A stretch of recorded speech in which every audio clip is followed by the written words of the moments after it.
most important thing of the day, tea, followed by coffee.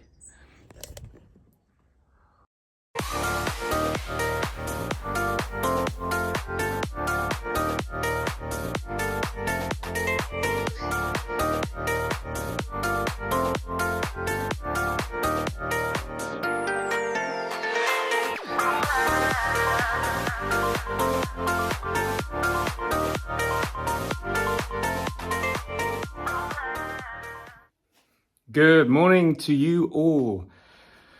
Couple of things to show you today. We're going to do a product review, a brief product review, because it's the first time I'm going to use it. I haven't got time to really tear it to pieces. The product review is going to be on the Fritz steamer.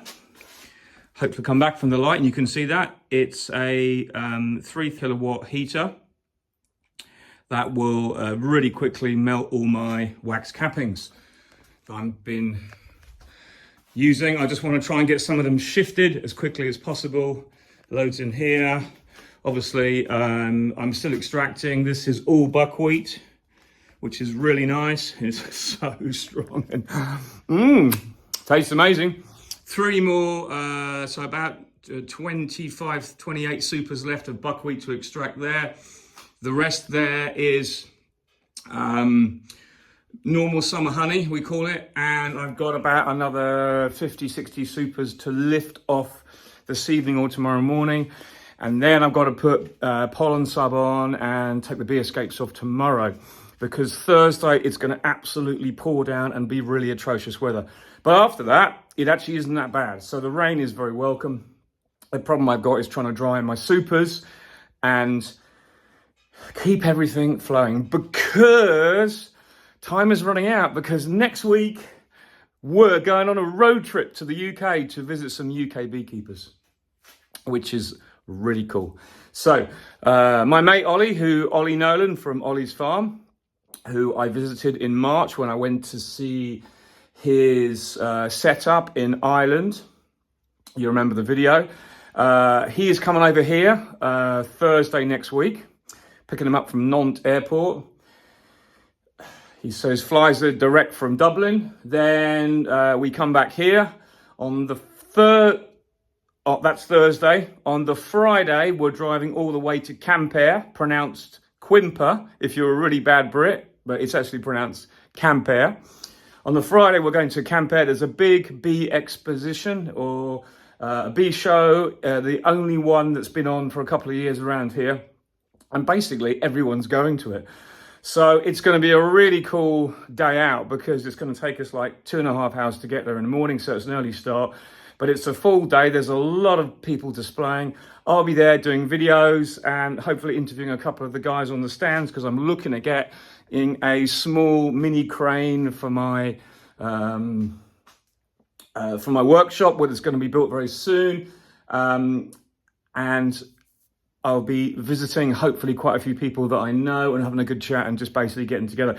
It's the only kind of beekeeping get together we've had kind of really for ages, and everyone's been so busy extracting and what have you, trying to get stuff finished. But it'll be really nice to spend a bit of downtime.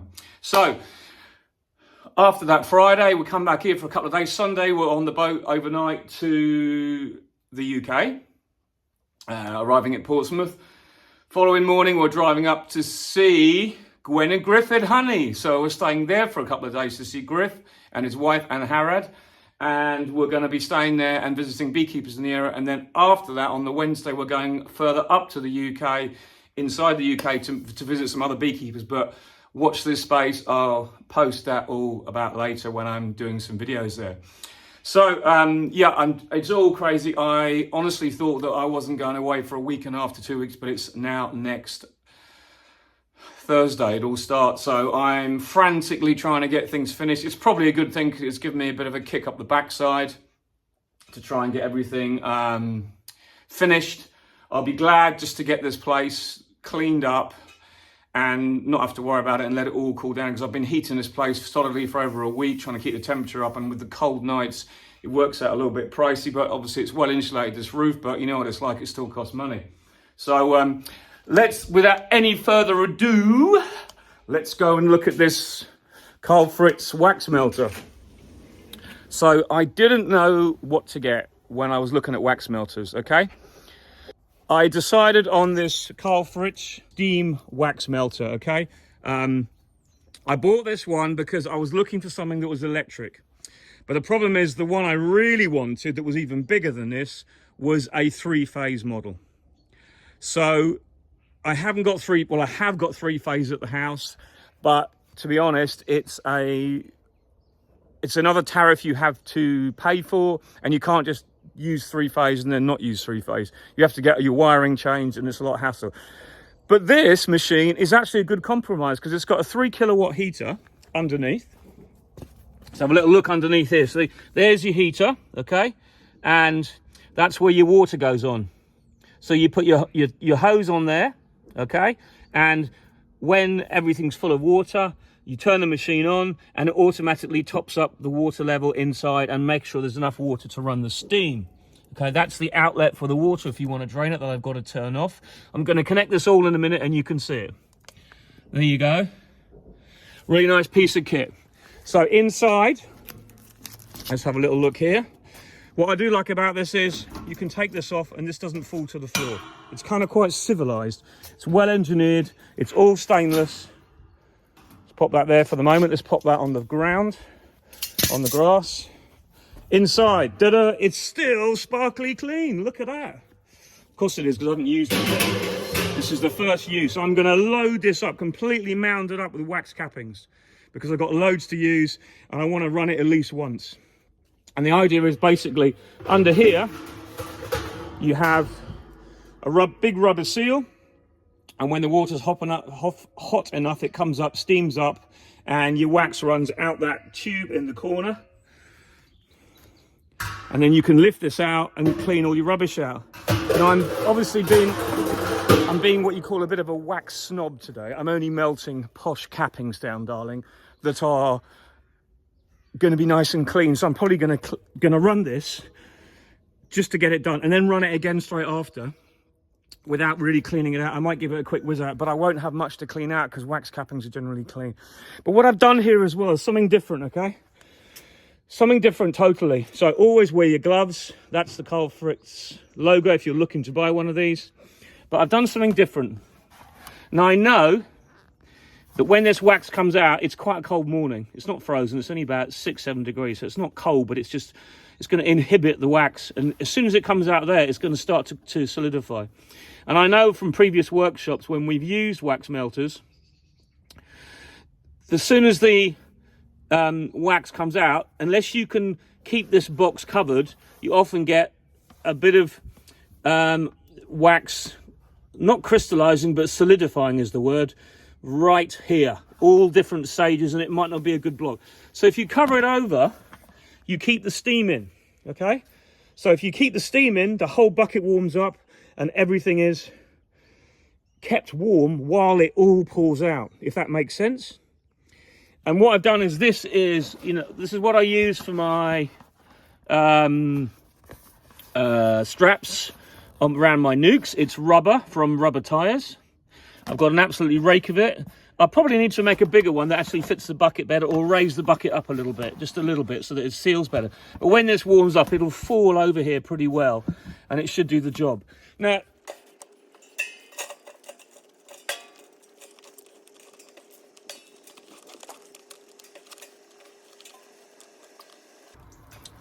these cappings aren't actually as dry as they normally would be, because this has obviously been filtered by gravity, so I'm going to lose a bit of honey.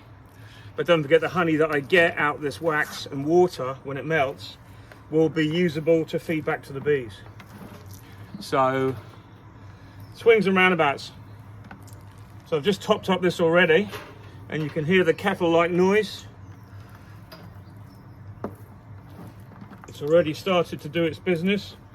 The thing is, if you keep your honey buckets of wax cappings warm, or you warm them up just before you're ready to use them, it's so much easier to get it out of the bucket. Because what happens is it will actually, all honeys, as you know, will eventually crystallize. And once the honey's crystallized in the bucket, it becomes really difficult to get out. So the problem I've got is I've got a lot of buckets of spring honey cappings that have got to be melted down. So I might stick them in my honey warmer, and then that will mean the buckets will warm up over a couple of days and I can easily get them out of the bucket. And then the buckets can be washed up and put away. So we're nearly there, but you can see you get to the bottom and it gets pretty sticky, which is normal, but that's because there's more honey there and a little bit did pull to the bottom. I make no excuses, it's not perfect. I've been extracting here at home in my conservatory, but the main thing is it's working. That's what's important. So it's quite exciting, all this, for me, because I'm doing it myself. I'm not having to rely on, so you can hear that already. I've put the wax melter on already, and I technically shouldn't have done, really, till it's already starting to steam there. Look, it's incredible. Here comes the first load of steam. I'm going to cover it over for now. Do you know what? I'm probably going to turn this off, because I don't want it to steam just yet. I'm just going to wait a minute. But already I'm super impressed how quickly that's already starting to steam. It said it was quick, and this is what I bought the machine for, so that it does the job quickly.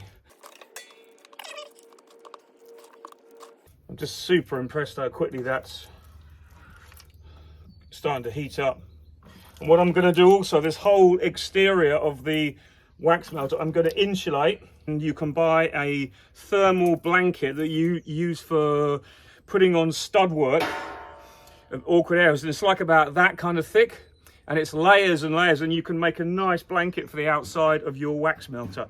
But I'm going to put that on my wax melter, on my honey creamer, and I'm going to put it on a couple of things, to be honest, that are all going to need insulating that will help it maintain a good temperature and save me money.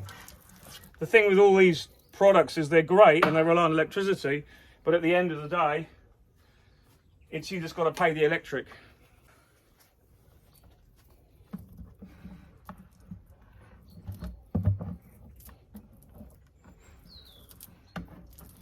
Even though this honey's got a little bit cool, it hasn't crystallized.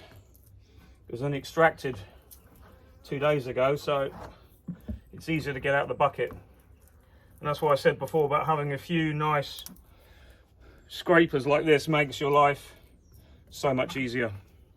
Like, so much easier.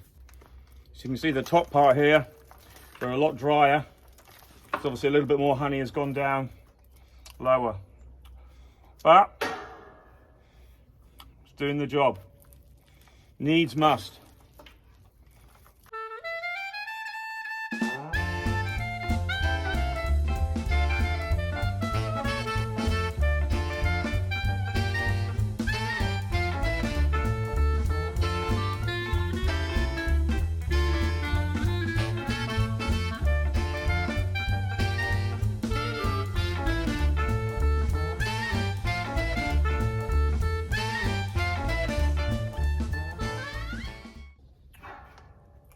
What you got to also remember is a couple of things. One is it's going to be a sunny day today and it's warm.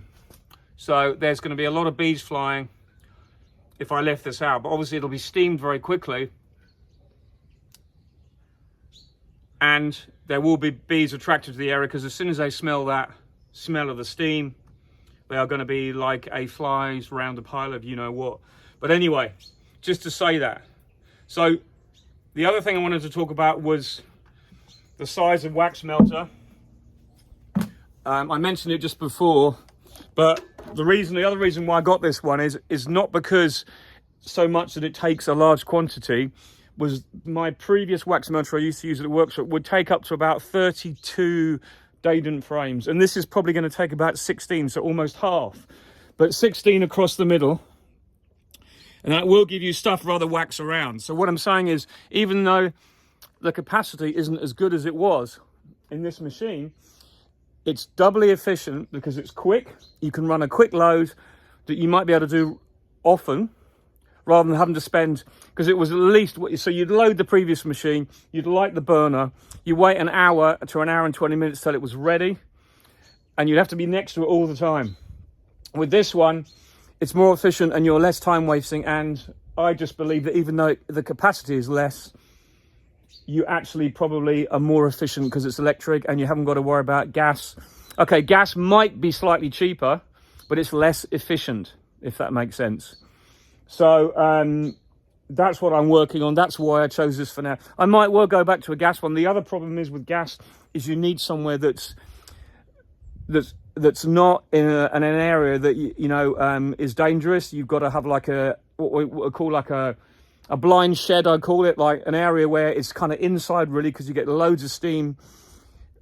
And you also need an area that isn't going to be in your workshop, because the problem is the steam gets everywhere. It penetrates the workshop and it makes everything go rusty if you've got any metal lying around. So by doing this outside, you do kind of get around that problem. So if I was to put this in my new building, I'd have to build a cowling above it to suck the steam out. But we're going to see how much steam it generates in the first place anyway. And then we'll look at where it's going to go in the building or outside the building if that's what I decide to do. But you kind of need to plan an area for a wax melter carefully. So if you have a flame wax melter with a burner at the bottom, you also need an area that is wind free. Whereas with the electric one, you don't. You basically can do it anywhere, even if it's blowing at force 10. The thing is, obviously, the wind on it will cool the top quicker. But once it's insulated, like I said it's going to be, that will help against that as well. So I'm kind of trying different things. This is just the first run to see how it goes. Overall, I think it's going to be absolutely brilliant. So I've got a slightly dripping valve there, but it's well away from the electrics. So I'm going to turn that back on. You can hear it already. The kettle's boiling. That's what it sounds like. Which reminds me, must drink my tea. And we'll get the lid on. So as I said, I like this because you can do it one-handed. On goes the lid.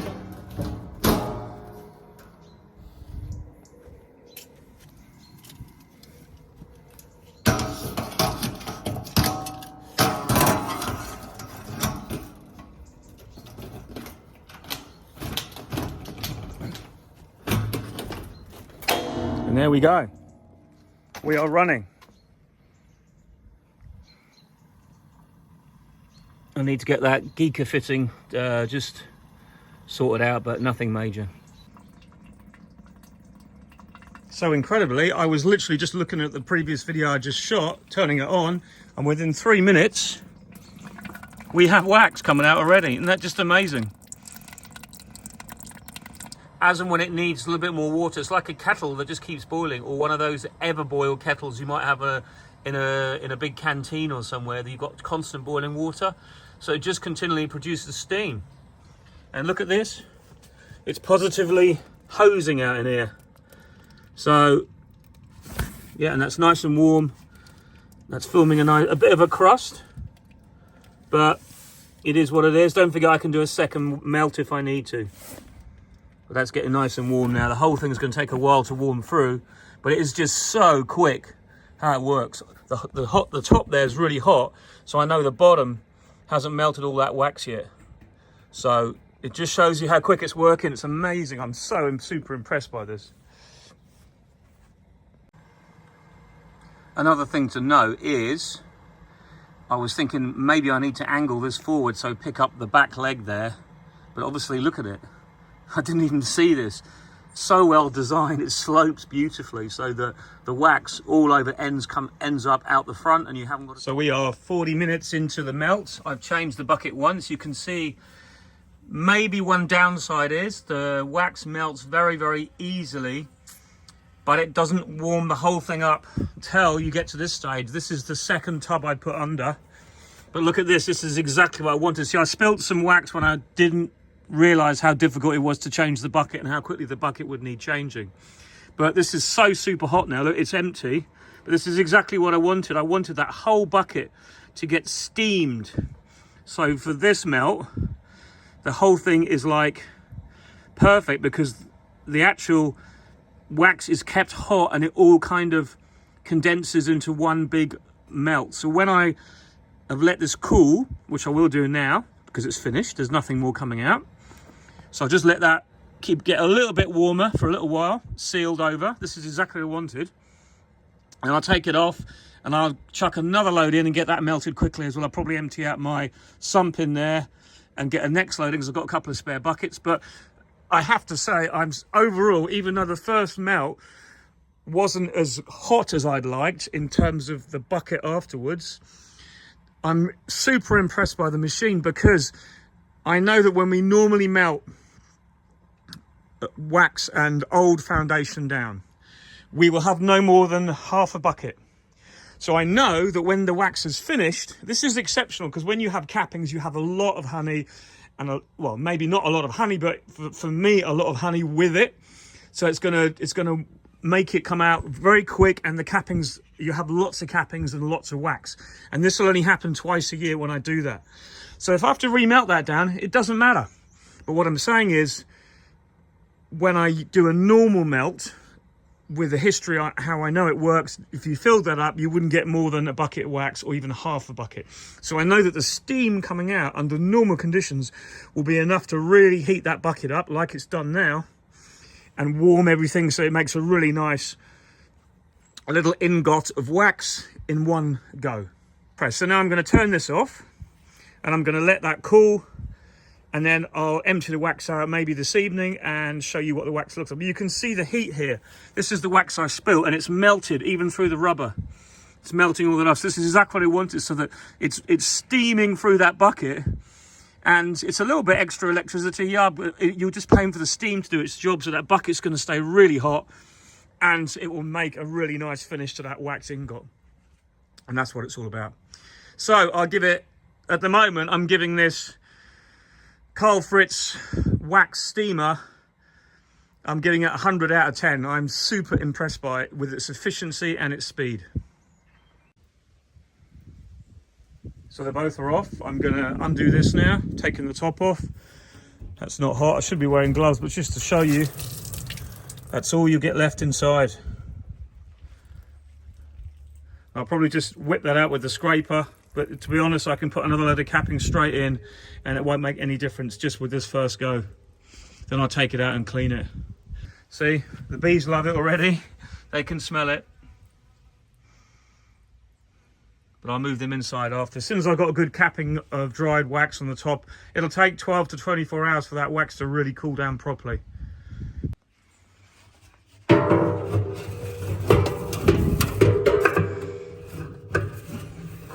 It's such a shame that the machine is all dirty, but hey, hardly anything. Just going to give that a very quick clean out, and that'll do me. I'm just going to whack the next one in. That'll do me. I'll give it a proper clean when I've done a couple more, and if I don't get a chance to do it with these machines, you can just heat them up quickly when they're empty, and then run your new load in. Anyway, that'll do. Let's load it up again. So one thing I didn't talk about was buckets. Okay, now these are actual feed buckets, like you give calves milk or animals grain or nuts, stuff like that. But if you look about it, but the thing is, they got a great sturdy handle. They do give you some protection against the heat on the handle, but it never gets that hot. My point is, the bucket is curved, it's sloped, so it's conical, okay?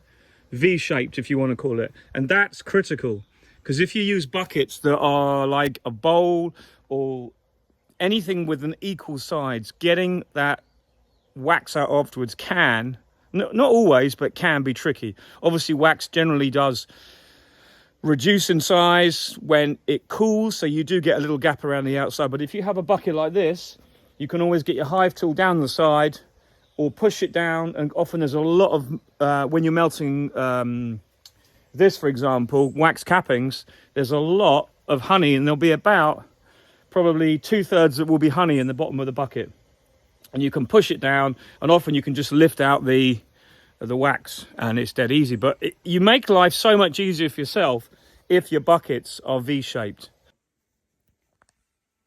So the wax has cooled. And as I said, the buckets that are V-shaped or slightly V-shaped does make it a little bit easier on your first wax pull. So I'll just show you this. This is absolutely typical of what you'd expect. So we've got all that liquid there we can give back to the bees as feed if you want to. It's not a good idea to tip it down the drain, to be honest. Just tip it on some open grassland and it'll just break down in the grass in the ground. Another one here, similar. Exactly the same. So I'll give these a wash off and a clean, and then I'll put the other bits I get off in the sieve when I filter that wax back in through the system on the next one. Don't forget, this is the first time it's been melted, that wax, so it did a pretty good job. And then I will then use these wax lumps to either melt them down again or actually melt them down in a wax clarifier. So this is just a wax steamer. It just breaks down the large amounts of comb and the foundation and anything you've got. It'll just get it into the first stage. But overall, as a machine, you can see even in 24 hours, it's completely disappeared under all the stuff I have here. As a machine, I would say it's a really good buy because it's very portable as well. And it's, even though it doesn't perhaps give the finish on the first pass, it does a great job of breaking down the wax that you need. And it is what I would say is a really efficient machine because it's quick. And that's what I want. I want to be able to chuck stuff in there. I know also I'll probably do a run when I've got some foundation. I've got loads of old foundation to melt down, but I'm just doing this because I've got all these bins full of it to use and a load more over here to all be melted down. It's just because I've been so busy in this miniature workshop, or a quickly made workshop, I haven't had time to really do much else other than kind of crisis management. So I've got, when that wax is all melted down, then I'm going to start melting down old frames and stuff like that. That's more over the winter job. But I'm really pleased with this machine. It is quick, it's efficient, and it does the job. And I'm sure that when I melt down foundation, as I said, because it works a little bit slower and take a little bit longer, will be a little bit more condensed. But this is because it's melted really quickly, a lot of cappings. So anyway, this is what I pulled yesterday. There's another 40 supers in total, so I've got a lot, over 60, 70 supers here to finish extracting. I'll be glad when it's done, to be honest. I've had enough of it now, but I'm not moaning. It is what it is. It's just bee work. There's loads of people I know who've got similar, not issues, but similar work ahead of them. Everything is a mess. I've got to clean in here again before I extract and get that all finished. But it's good news. So I better carry on and get to it. Plenty to do. And I want all this extracted by next week and finished. I want all my hives winterized. There you go, that's what I want. What I'm going to get is probably something completely different. Anyway, whatever you're doing, hope you be well and safe, and we'll catch you again soon. Bye for now.